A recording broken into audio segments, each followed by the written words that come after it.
Greetings, fellow explorers, and welcome to the 13th episode of Geekoscopy 101, the podcast that explores the nexus between science, story, wonder, and philosophy, with me, your host, Dr. Yanis Kirsten, and today we're exploring the depths of video game therapy and research with the video game doc himself, Dr. Anthony Bean. How are you doing, Dr. Bean? I'm doing okay. Happy to be here. I'm really excited to speak to you. You seem to be one of those very, very busy people who's trying to do 20 different things at the same time, like one doctor, Fusro doc, Dr. Emery Daniel. He seems as busy trying to do all of the things. I don't know where you guys find the time. He says he knows some people in high places who can change time, maybe. He's one of my good friends. So yeah, him and I work together. We actually just finished our streamer course, mental health kit for people, and we've already started talking about the next segment of that. So we're just in a conversation like 20 minutes ago about it. Yeah, you guys are doing really interesting work, and I'd like to chat a bit about that. But first, why don't you tell our audience a bit about who you are and what you do overall? Absolutely. So I am Dr. Anthony Bean. I am a clinical psychologist, depth as in deep, not as in death as in like death and dying, which means I'm trained very heavily in Jungian and Freudian tactics and psychology. And I run a 501c3 nonprofit here in Fort Worth, Texas, to help with lots of psychological testing, therapy with geeks, gamers, general community. We're very much known for our comprehensive testing batteries. And I also run Geek Therapeutics and Leyline Publishing, two other companies that one, Geek Therapeutics, trains pretty much any clinician around the world right now. We have multiple countries involved. On the idea of how to utilize geek therapy in practice, and so that can kind of go from video games, Dungeons and Dragons, to anime and comics, to superheroes and the MCU.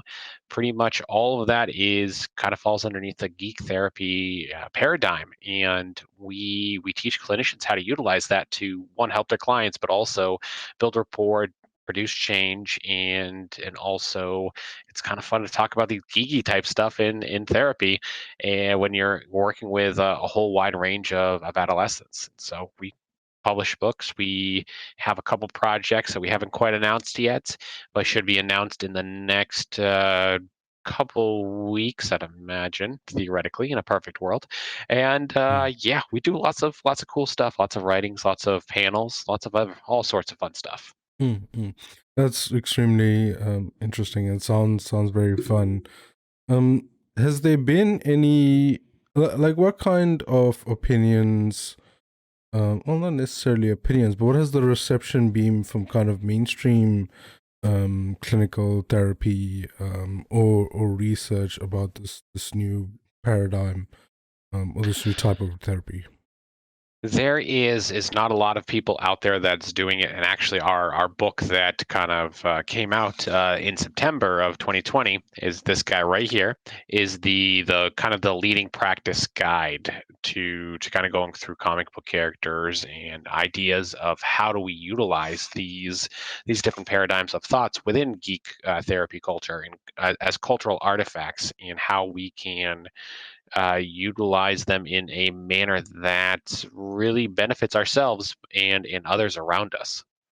So and also to answer your question is there's a lot of pushback from video games, anime, those types of things in APA over here in the U.S., and they don't like to necessarily think that they can be useful until they see the power that they can do. So I just did a presentation this week for um, the Fort Worth Marriage and Family Therapist Association, and it got great reviews. And they're like, "We want to have you back and do more kind of clinical approaches." And I was like, "That's fantastic. Let's make this happen. I'm happy to help out in these different types of teaching and training, because we're all about like, the more people that are getting onto this, the more better change I think we can do with the world."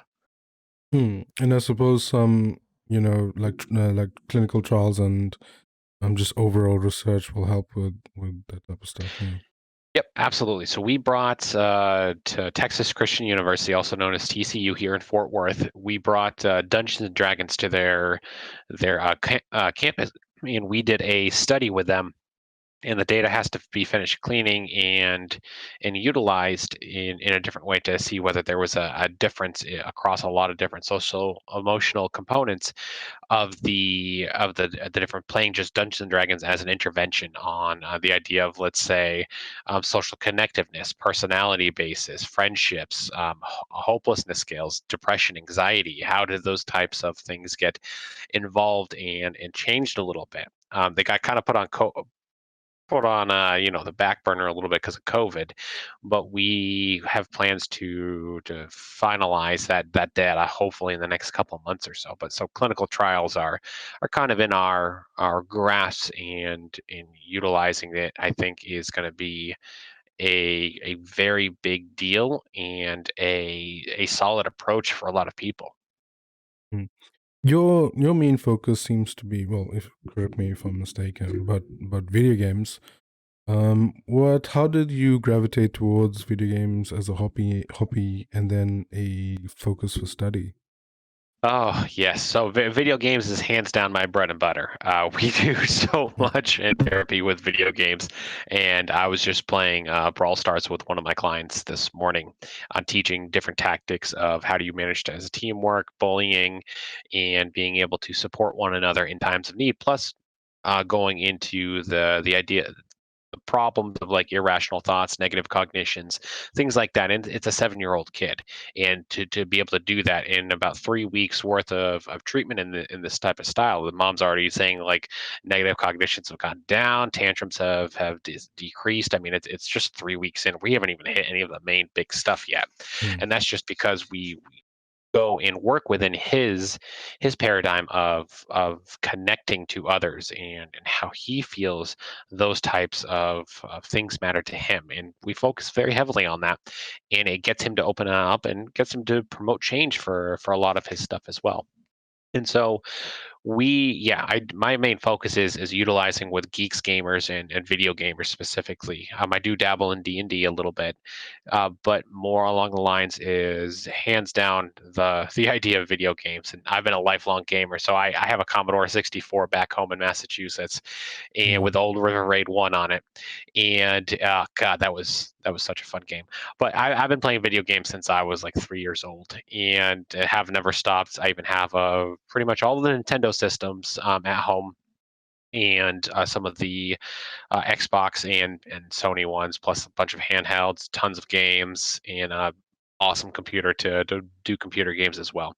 And so we kind of have that all there, and I've been playing games. I'm about to start teaching my son how to play games as well. But I've just been playing them forever, and starting in my undergrad back in 2007. So yeah, 13 years ago. Um, I started doing research on video gamers, and like the first study that I did was the the idea of, do video games actually make us violent? And what we did was we had 60 college students, evenly divided, randomly distributed, playing a video game, Mortal Kombat on the Xbox, and a Mario Kart on the Wii. I think that was at our GameCube at that point. And what we actually found was, yes, some aggression levels did rise. However, it didn't rise that significant. And the secondary condition, when we did a logistical regression, actually showed that the pre-state aggression, how aggressive one person is naturally, is more indicative of how aggressive they're going to be after playing a game than the game itself. And so mm, what we call is that pre-state aggression actually has a much more viable idea of asking ourselves whether video games cause violence. Is no. Do they increase aggression? They have the propensity, but it becomes a conduit in a sense to someone's already pre-stated aggression, which again, with one of our big things that we push is the video games are a secondary tool to be utilized versus they are the actual thing that causes these types of problems. And what the study actually did show is like if someone's already aggressive in aggression, the video game's going to heighten that, but that's not really the main problem. The main problem is actually the beginning stages of why are they already aggression based? What in their life is going on? And to me, that then also states a little bit more of the idea that if we go and we look at that from a point of view is, are they depressed, are they anxious, are they frustrated, what are all these other different variables that are not being looked at necessarily as heavily as they could. How do you measure someone's aggressiveness? Like, Oh, we would used two or three different scales. So there's the Bus and Perry one, which is the big one that's used over here in the United States, and then there was also another aggression scale that was much longer that we utilized for those things. And so we did a pre-test and then a post-test after they played the game for about an hour and a half. mm, mm. And oh yeah, I chatted a bit about this with Dr. Rachel Cowart. She seemed to be unimpressed with a lot of previous papers, not necessarily yours, but papers that just don't even necessarily firstly translate as to what is aggression and how that is different from like just having a frustration in a game. And Hmm. then how do you actually test like later on, like the translation later on to real world like violence versus like Absolutely. yeah. So it's one of those things where and the idea that I get is we need more research, we need more critical thinking and bigger sample Hmm. sizes, and testing as much as we can before we just blankly draw conclusions. Um, Definitely, people like you who are in depth with the studying knows a lot more than these politicians who like to just out of nowhere say random things that make no Yeah. sense. It doesn't, and I'm similar of Dr. Cowart's mind style of that the idea behind research of that is not it's not really well factually based, and it's not really open science or has the ability to really give us a good idea of what's actually going on. Like, say for instance, I'm sure she mentioned the idea of what do you do when you fill out a sentence blank incomplete sentence thing, and what do you do if you're giving ki and then you're expected to do kiss but instead you do kill Yeah. based off of that. I mean that's just a whole bunch of malarkey and baloney. I mean Mm. there's no substance to that stuff at all. Yeah, yeah. Yeah, I also found that weird. As somebody who's not in the field, like I'm a marine biologist, so the things that I test are way different to this kind of thing. But I was quite confused as to how you would test frustration in that way. Um, Not very well, that I can tell you.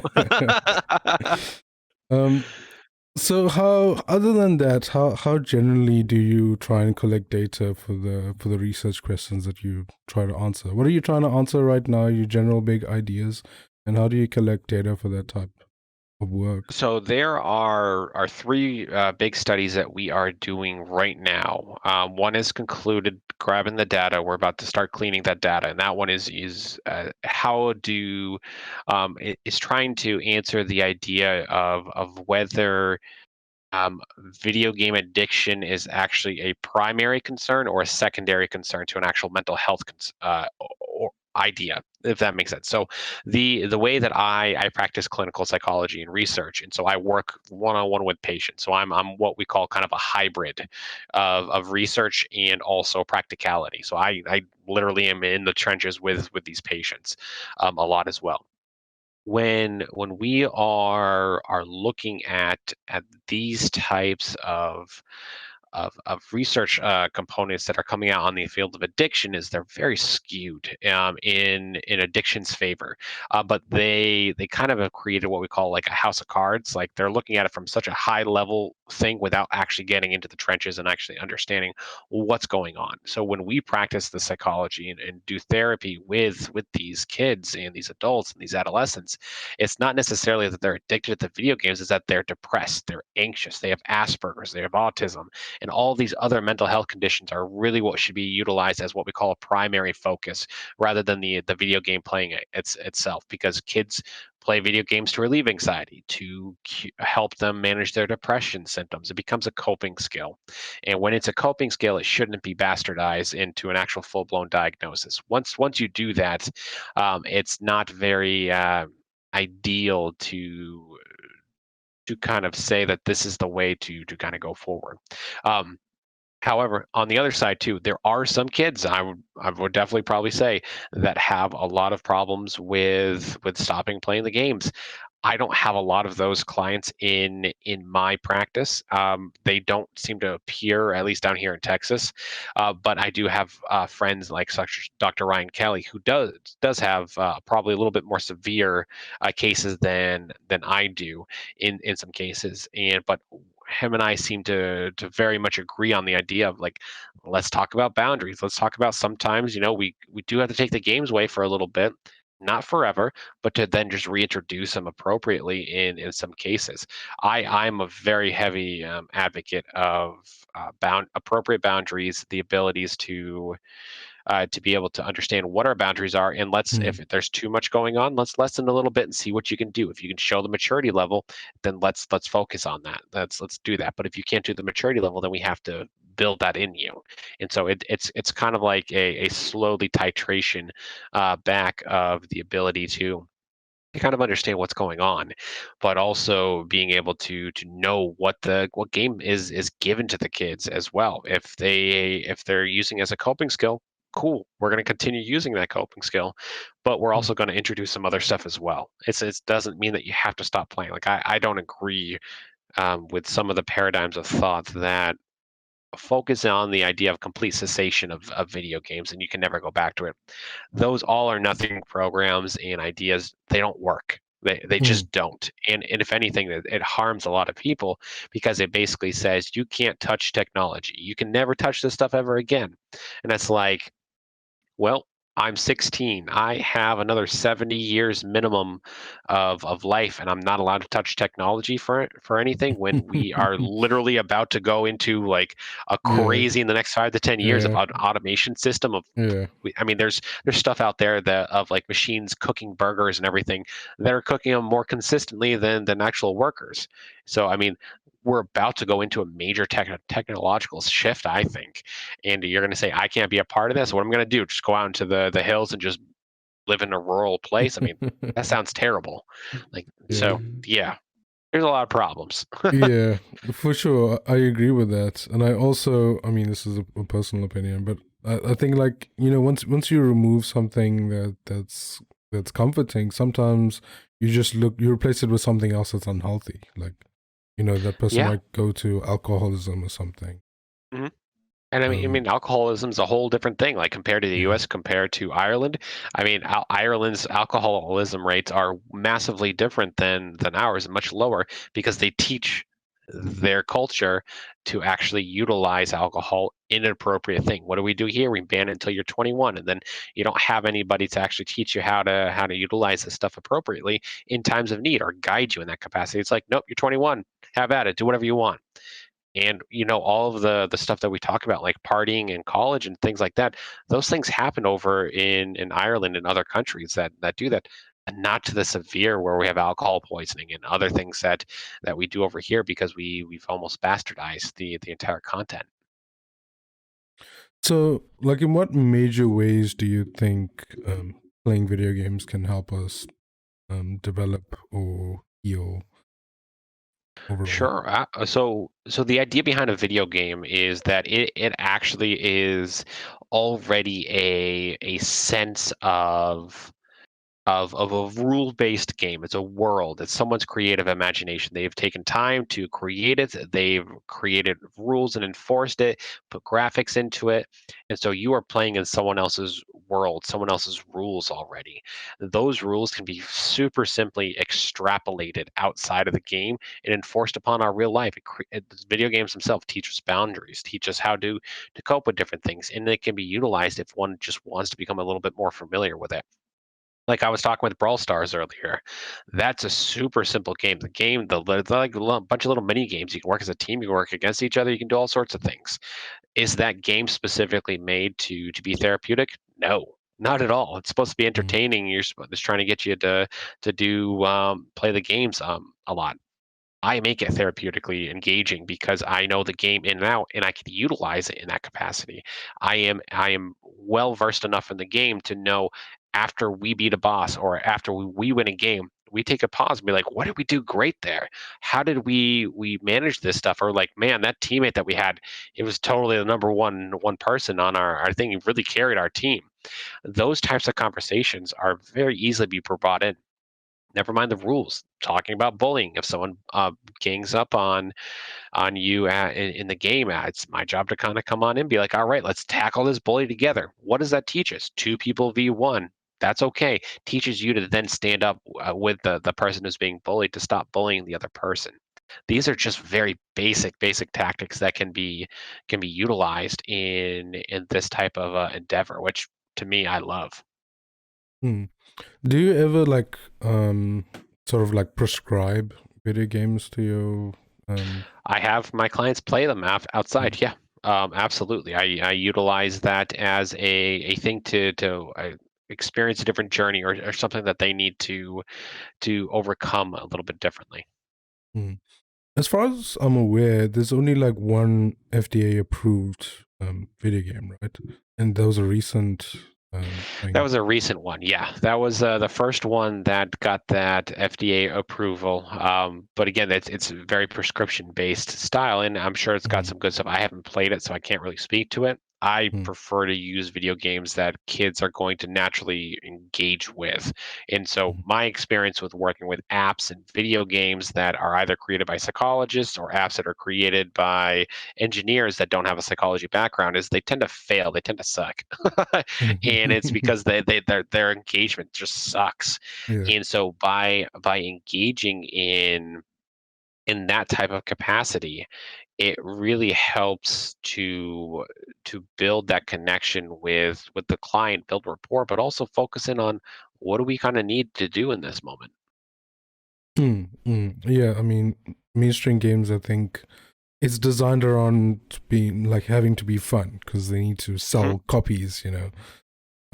Whereas I think that, like you said, like something designed by a clinician might have, you know, a checklist of things to get off, but I think the fun aspect might be low on the checklist. Um, at least for Usually now. is. At least for now. At least for now, until we figure it out. I'm sure we'll figure it out at some point. Um, if you were tasked with designing a video game, like what would it look like? What would video game you would design for clinical use versus for fun? What would that be like? Mine would probably be an RPG, a long-standing game where you get to play as a character throughout the game. So it's kind of like a mix of D&D style, RPG style, where the whole story is focused to evoke a reaction out of you, and to play the game, be engaging, and have that storyline really focus in on what that person needs, what the client needs, and they can play with other people. They cannot play with other people. I mean, Genshin Impact is one that I'm looking at to see whether I want to include that in a therapeutic endeavor. Because one, it's online. Two, I can play with my clients, and three, we can utilize it to really solve some puzzles and focus in on what do we need in that moment. And it's free. Your client Yeah, doesn't and it's have to. free. I mean, Yeah, why else would we not use it?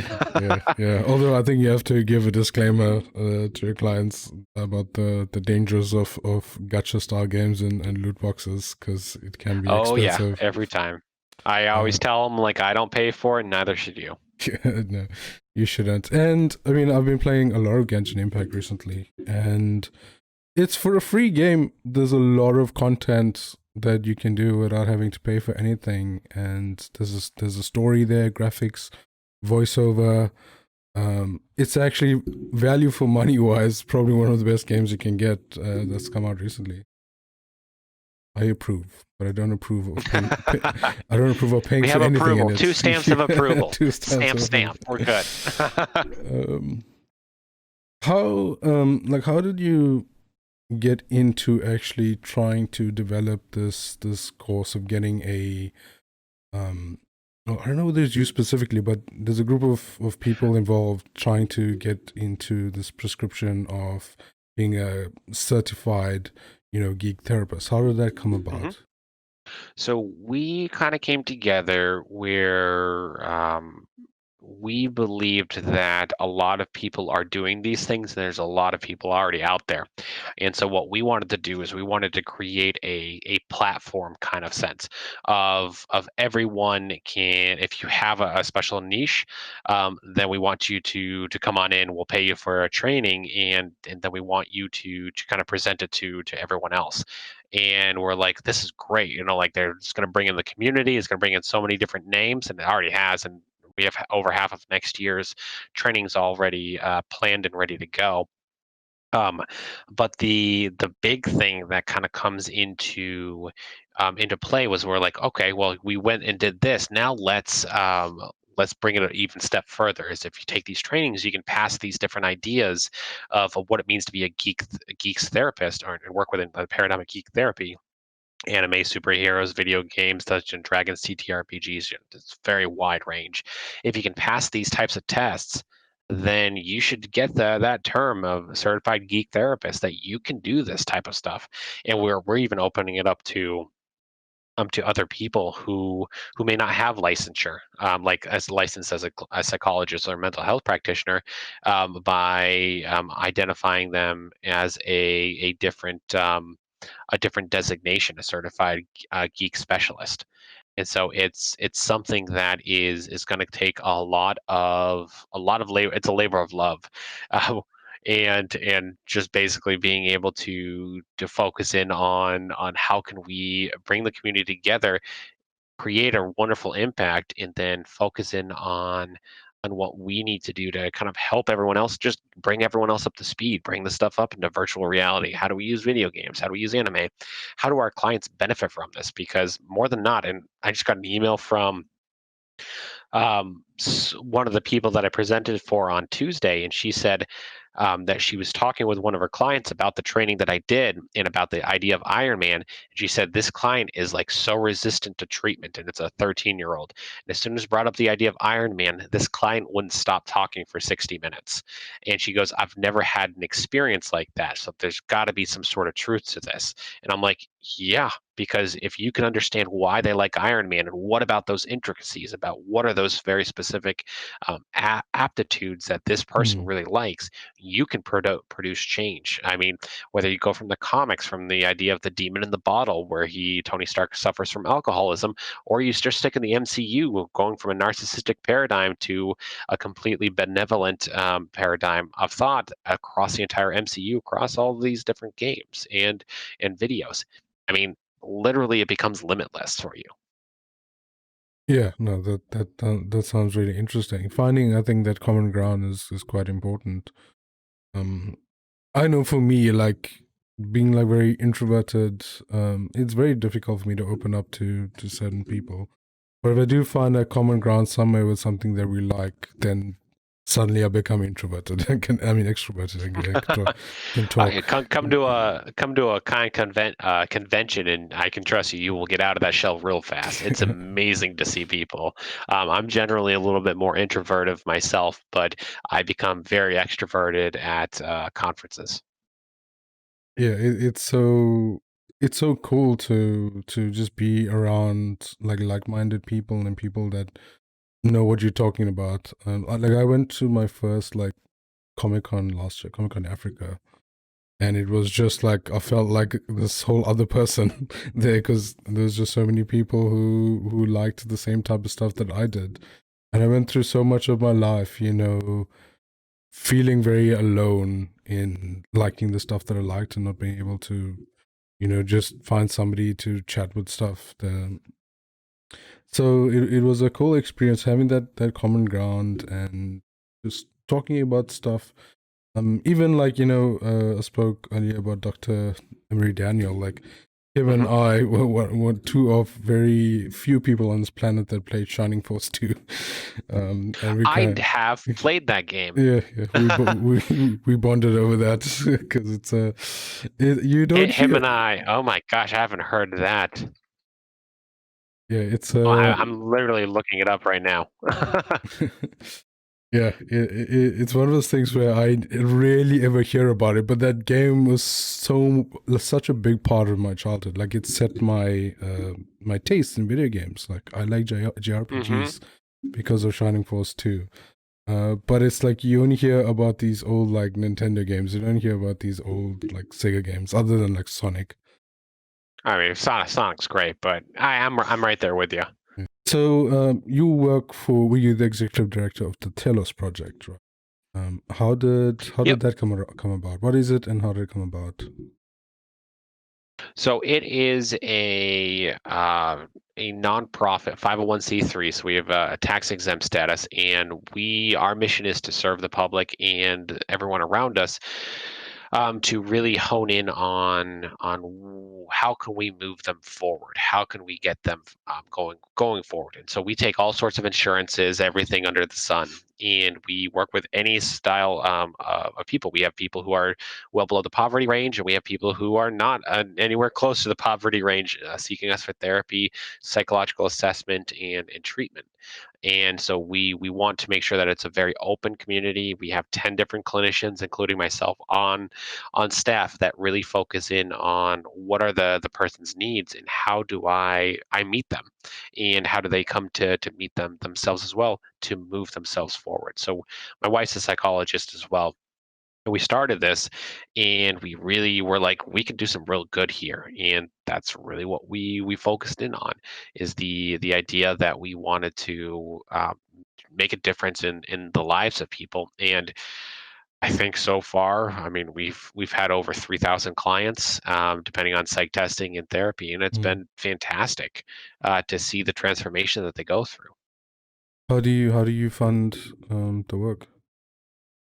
The word of mouth. We are so big and now, right, at this point, that we have never advertised. We have never done anything like that. We are just very well known for our comprehensive assessment abilities for psychological testing, and working with the community to get things paid appropriately, taking all Mm. different types of insurance, but also being able to, um, I guess, just keep us going, and doing good work, and making sure that we bring all of the stuff in together to help us,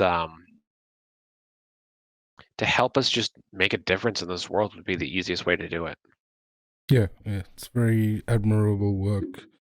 Just to talk. It's a labor of love. Yeah, yeah. You have a few labor of loves that are going on at Yeah, the we same do. time.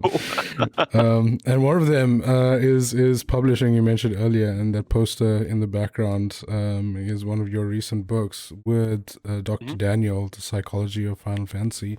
So where did this idea about that series come about? I know you did one with Zelda, and then the recent one with Final Fantasy. Absolutely. Yep. I did one with Zelda last year in 2019, and I decided that I wanted to do this one as well. And I asked some of my friends, who Rachel Coer is part Mm. of that as well. She's the opening chapter. Um, what do they want to do next? I'm like, and I gave like 4 or 5 ideas, and everyone was like, Final Fantasy. Have to do Final Fantasy. It's one of the Mm. big ones. And I was like, that's cool. That's a really fun one for us to do. And so we are heavily working on since we opened up a publishing company as well, we take all sorts of geek books. And so if people have ideas, submit, pitch us. We'll work with you to kind of help create to be the best novel that it possibly can. And that's like some of the projects that we haven't quite announced yet, that are just in the works. And so we went and just basically made this a reality. it became something that I wanted to make sure got out there. And so far, there's been sold over 2,000 copies, which is amazing. Hmm. I had to just do its second printing a little bit ago, which is insane to Yeah, think yeah. about that on that level. But I think that it also speaks to the idea that we are creating that really solid difference for a lot of people.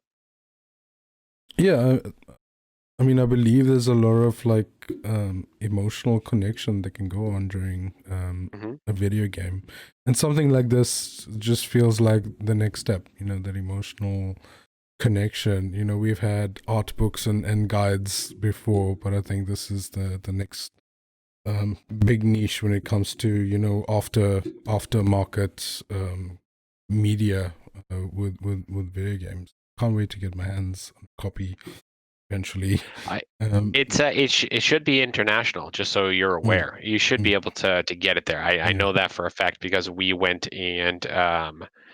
um, we went in and signed contracts with international distributors. So Mm, you should be yeah. able to get it at pretty much It's anywhere in the yeah, world. yeah. I'll try for a Black Friday sale on Amazon. um, yeah. So, what's your favorite Final Fantasy? That is going to be a hard one between. I really like 12 because I like the ideas of the espers. 12, 7, and 13. I think it's a really hard mix. Just because I like the ideas of each of them have their own unique storylines and thresholds that they meet, and so it's a very unique.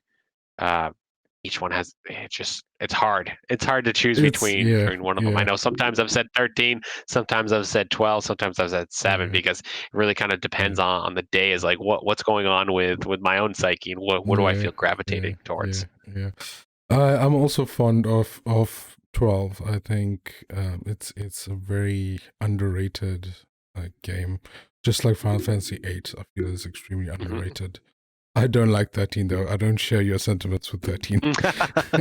I don't. Once you get past through like the 20 hours of like you can't go anywhere and you got to Yeah, focus on their own individual storylines, like once you yeah, get past that and you open up in the yeah, world, it becomes a yeah, lot yeah. better. Once you get past the 20-hour tutorial that they have. Oh, I know. That was like the worst thing they could have done. But yeah, no, I think everyone under the sun agrees with it because normally you're like, oh, I got into this game, I get to go wherever I want. Not in that Mhm, one. mhm, Nope. You get thrust into that, then you have, oh my God, yeah, no, mhm. it's ridiculous.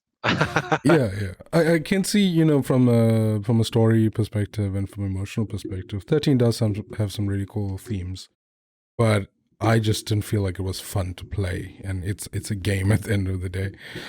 Hmm. Even though I am like a story first type of person. Which we can go like we could talk hours about 13. So maybe we'll save that for another podcast about the different Final Fantasy. I think we'll have like a panel of you, me, Dr. Emery, Daniel. Dr. Coer, Yeah, Ryan you just Kelly. I all mean, of we might them, as well just get us all on. just everyone, and we'll just talk about that one book. Um, let's see. And how do you think the geek um, therapy industry is going to change going forward? Do you think this will pick up around the world? Are you guys trying to expand further?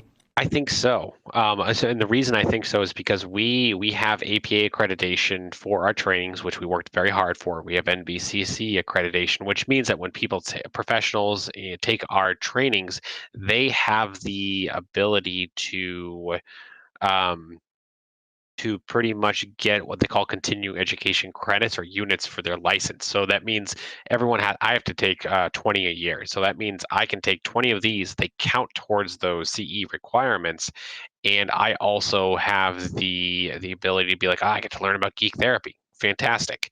And so we were working on, I mean, we could, if we wanted to, we could literally have the next 5 years booked with trainings, just because of how intense and insane everything is, and how wide the spectrum is.